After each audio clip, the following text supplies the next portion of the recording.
Both North London clubs answering their critics a little bit, you could argue, in the transfer window. For Spurs, obviously, we sat here a lot saying, well, they haven't spent any money, they haven't brought anyone new in. Well, they've done that now, of course, 4 new faces to the squad. For Arsenal, we said, well, they need reinforcements defensively. They've, of course, done that with Tierney and David Luiz. Overall, Craig, who's at the better of the transfer window between Spurs and Arsenal?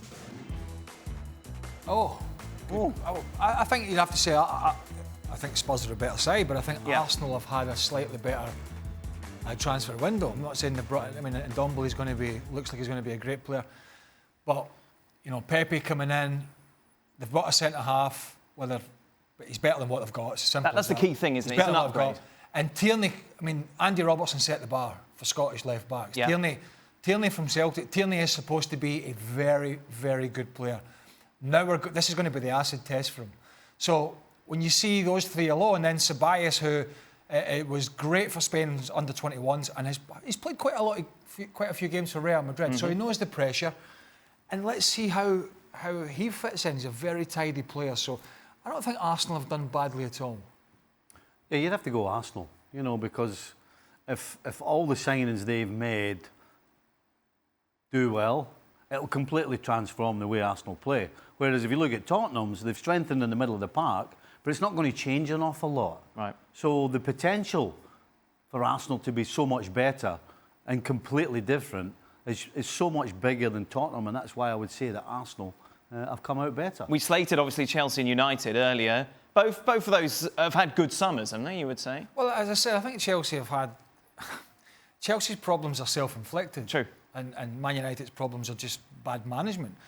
But yeah, I mean, Pochettino got nobody last year, and he's got some exciting young players to add. And at the moment, Eriksen's still there. I know he's been hyping on about the transfer window.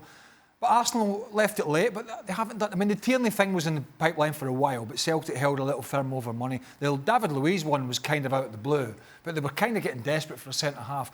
And there must have been something, I don't know the story, but there must have been something going on at Chelsea. Yeah, well, Lampard came out and said there was a conversation, that they chatted, and that it was better that they went their separate ways. That's pretty much like where he went. Yeah, it seems that way. So, listen, if I was an Arsenal fan, I would be relatively upbeat about what I'm going to see from my team this year.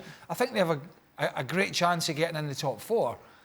That's a work in progress. Anybody thinks it's going to be a title is living in, what's my favourite saying? I believe it's a land that's full of cuckoo in the clouds. But no, I'm looking forward to watching Arsenal play. But if you're an Arsenal fan, you're feeling a lot better at the start of this season than you did the end of last. And you know, Unai Emery's got, you know, he's had a year to understand the whole squad, and they understand him a bit better. So I'm looking for... I mean, they had that great run. It was 13 games, 13, and then people got carried away.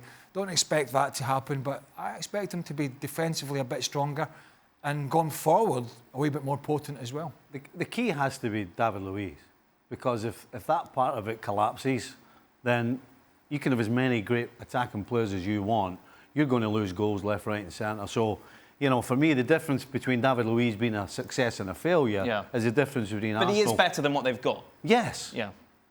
That's not a very high bar, though, Daniel. No, that's true. Yeah, but the difference between them getting in the top 4 and not will absolutely be on the shoulders of David Luiz.